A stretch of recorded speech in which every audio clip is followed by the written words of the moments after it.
We know that Jimmy Butler going down means that the Warriors season is not only over, but that Steph Curry may never be playing for a championship ring again. But what is even more important, today we're going to talk about the downfall of a dynasty, because honestly, the Golden State Warriors had the chance to have a second dynasty type run in the mid 2020s right now. As we can see here on Basketball Reference, here we go. First dynasty, 3 championships in 4 years, 5 finals in 5 years, incredibly impressive. Then 2022, they win the championship again, but then something massive happens. For those who want to only point to Steve Kerr, the report suggests Steve Kerr told the Warriors not to draft Jonathan Kuminga.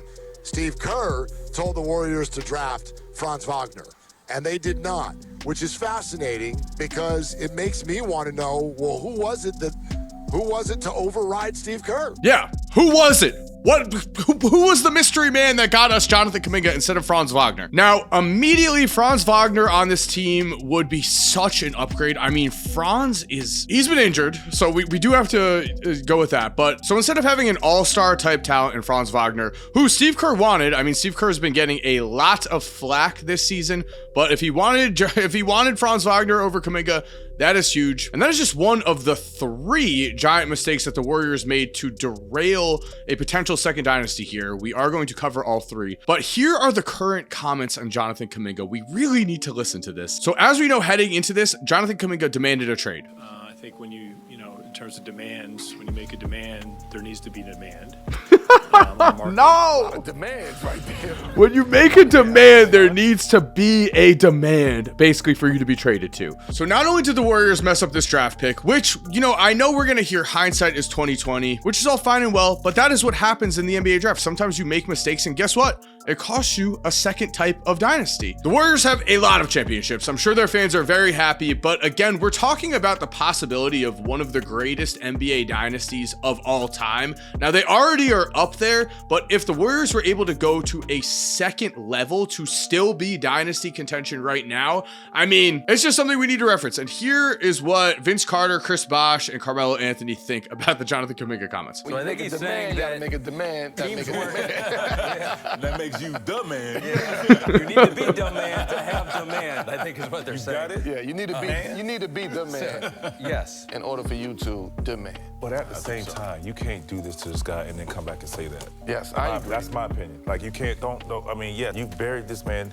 on the back of your bench where he feels like he can help you whether he fits or not. Yeah. You can get something out of him. Yeah. So. Okay, wait, we got to rewind it. Why did Melo just act like he just got something out of him? Yeah. So does Melo not like Kuminga? Oh man, come on, dude. So we will see if Jonathan Kuminga does end up getting traded. But look here, 24.6 minutes per game, 12.2 points per game, 6 rebounds. I mean, not exactly flashy numbers. We look at the per 36. They're down from last season. If you want to be traded, if you want to be, dumb man on a different team, I will say, like, Jonathan Kuminga has been pushed and pulled around and been given inconsistent roles, which is very tough. But as of right now, it's not like these numbers are screaming I can go over to a different team like the Milwaukee Bucks and suddenly help Giannis and be like a 20+ point per game scorer with Giannis. And the advanced numbers are bad here. Minus 4.2 box score plus minus. Like, if you're just looking at these, you could see why he's not getting the playing time that he would want. 11.7 PER. We all know PER. We all know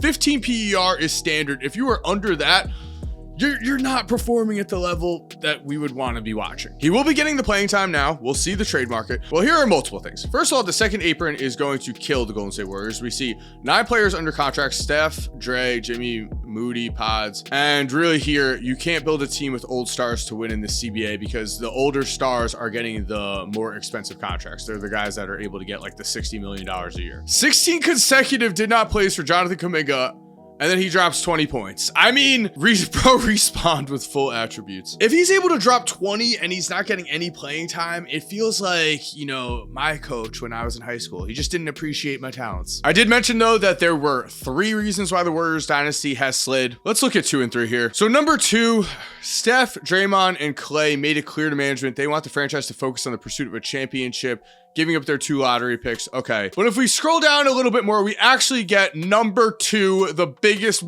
probably the biggest reason why the Warriors have not had a second dynasty. And that is the James Wiseman draft pick. The best thing that came out of the James Wiseman era was this tweet. LOL, come on Warriors. It is James Wiseman being compared with Wilt Chamberlain. I mean, Wiseman year 1, those look like promising numbers. However, by the age of 24 is out of the NBA. And I will say, I'm sorry, James Wiseman, because I know that he's like dealt with, I believe anxiety issues and that kind of thing, but it's just a blunder by the Golden State Warriors. It is a blunder, and here is why. We talk about hindsight being 2020. First of all, if the Warriors had taken LaMelo Ball, I know LaMelo is struggling right now, and like, yeah, I get it, but the Warriors would have been able to trade LaMelo for some kind of superstar to keep this dynasty alive, if we're just being honest. Imagine they took like Tyrese, if they took Denny. Here's what was posted about James Wiseman. He was ranked a top 3 guy, mostly due to speculative potential about his offense. So he was, though, the number 1 recruit in his high school class, right? However, look at the other number 1 type guys. We have Nerlens Noel, Andrew Wiggins has been pretty good, Austin Rivers, Jahlil Okafor, Emmanuel Mudiay, a double yikes. Ben Simmons was good for a bit. Skal Labissiere, that is a name I've like forgotten. Josh Jackson, Harry Giles, he just got hit with injuries. Bagley, James Wiseman / Isaiah Stewart. So yeah, how many times does the consensus number 1 guy in high school need to be a bust in order to stop putting stock in him? Here's the thing.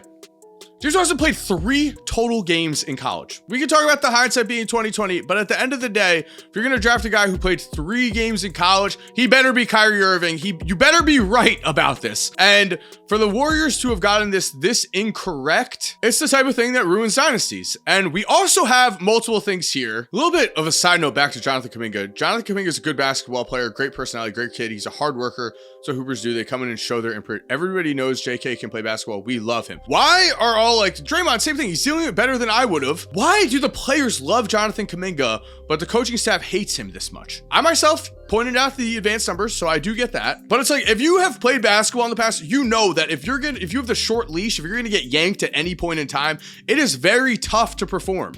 So Jimmy is out with the ACL. It's like, it's tough. I mean, here's though, to end this video, the final part of ruining a dynasty. We cannot ignore the fact that in 2022, Jordan Poole, 18.5 points per game. Let's go further. In the playoffs, 17 a game. Let's go further. In the finals, 13.2. I expected more. Draymond says he's not a dirty player. I don't do dirty things. There's not a player in the NBA who could tell you Draymond is a dirty player. So here we go. No volume, I guess. Okay, there's Draymond Green. And we are about to watch something that you never, ever see in an NBA practice. I guess Poole is just chirping, like low key. I do know what he said, but like, right in his face. Okay, shoved. Boom! Oh, he sleeps him. He slept him. And then the entire organization rallied around Draymond and everything was awkward. And then they got basically no trade value for Jordan Poole like they should have. I think I'm more on the side of Draymond Green than a lot of people, because I think what he provided for the Warriors was exactly what Steph needed a lot of the time. And by the way, Draymond punched Poole because Poole said that Draymond was a backpack for Steph Curry. And that's how he had made all of his money and all of his success. So the Jordan Poole punch kind of just goes hand to hand with the fact that Draymond just was given a bit too much power with the Golden State Warriors. I think it's just that simple. I mean, here's Draymond talking about what happened between him and Kevin Durant, but here's the moment, okay? So 2-point game. Draymond's getting all mad. KD isos, pull up 3. Oh, and here it gets even worse. Yeah, right? Okay, give me the ball. If Dre had just not turned it over, maybe nothing happens. What are you talking about? Just pass me the ball, man. We don't even need you. So we could read here, okay, he slash bench, yo, pass you the ball. Draymond never takes the accountability of saying that he said, we don't need you, okay? You said words that made Kevin Durant want to leave. Let's just be honest. Draymond's ego got in the way here. I've been an all-star before you got here. I've been doing this. Don't talk to me like I'm one of the little dudes that don't know how to hoop. KD's like, this isn't your role to dribble the ball up and down the court. I'm Kevin Durant. Give me the ball. And if you're saying you have to pulse on the team and you're that guy for the team, well, okay, just man up and apologize and just make things right? The Jimmy Butler injury is of course unfortunate, but this could have been prevented. There's a lot of reasons why this Warriors dynasty ended up being derailed. But I will say, Draymond having way too much power here is definitely a reason we could point to. Giving him this much power in the front office has only seemed to burn Golden State. Because we have one more final thing. Draymond Green said no to Larry Markkinen. Larry Markkinen was on the trade block. They were able to get Larry Markkinen, and guess what? Draymond Green said no. He would have been the guy that the Warriors needed. There's so many times that this could have all ended up better, but somehow we're in the timeline where everything ended up terrible. And we will see what ends up happening with Steph Curry's future. So thank you for watching. I hope you enjoyed today's video. If you did, I think you're gonna really like the videos that are currently on the screen. If you're already subscribed, thank you so much for supporting. You are awesome. We all know it. And as always, have an awesome day and peace.